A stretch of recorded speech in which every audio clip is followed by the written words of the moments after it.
I'm David Rokeby. Standing here in the middle of my interactive sound installation, which I call Very Nervous System. And let's see, as you can see, the system is made up mostly of empty space. That empty space is monitored by 3 video cameras, so-called video cameras. They're not really video cameras. They're the panels of light-dependent resistors behind Fresnel lenses. Cameras send their images via cable to analysis processors, which houses 3 processors running in parallel, doing the analysis of the video image. The results of that analysis are available to the host computer, which in this case is an Apple II, which can reach in and get the values of any of those variables at any time. The Apple II is running a language which I've written.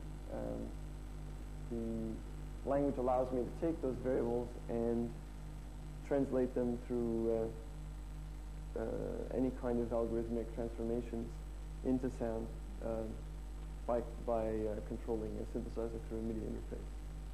So in effect, any movement that these cameras see is analyzed dynamically, historically, etc.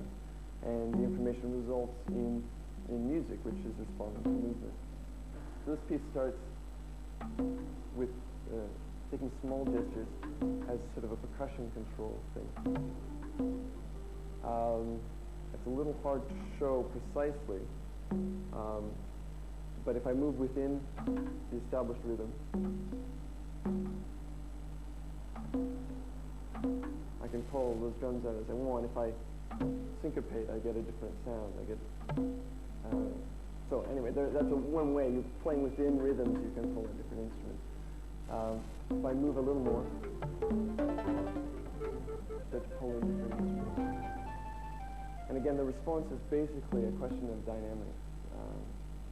People often ask me, how high your hand is in space, how far across. The system has the capability to deal with that information. However, conceptually, it was more interesting to me to deal with the spaces that was filled with substance, like water or jello or something, and to try to give it a sense, like when you're in water, you move through water, you make sound.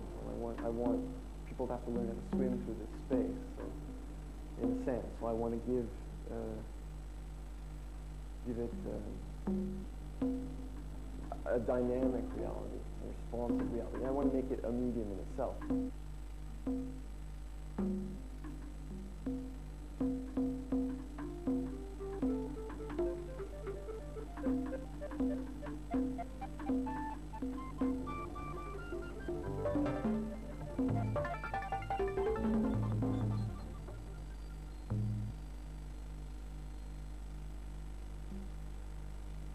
I've been accused of 2 things, and I suppose it's something that most people working in interactive work run up against. One is that you as the artist are totally absent from your work, and the other is that you as the artist are totally manipulating people in the space.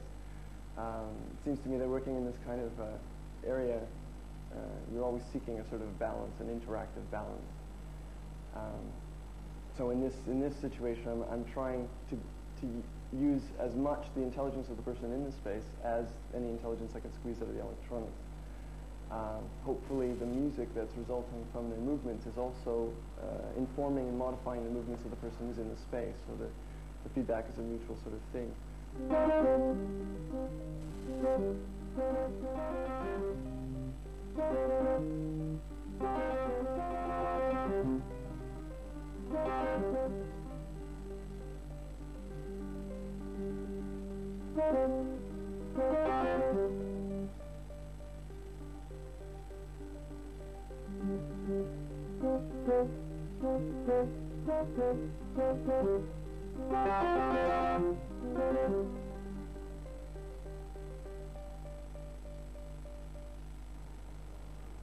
I suppose on some level, like, I hold the term artist dear, and also rebel against that, because a lot of other people, in the way that they hold the term artist dear, they impose restrictions on what they think an artist is that excludes me.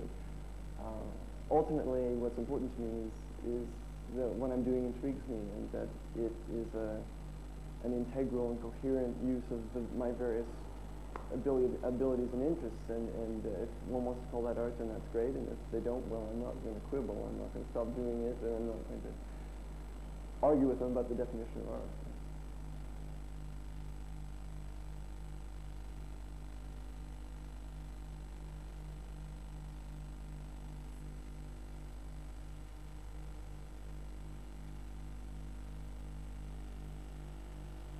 Touch here for instructions.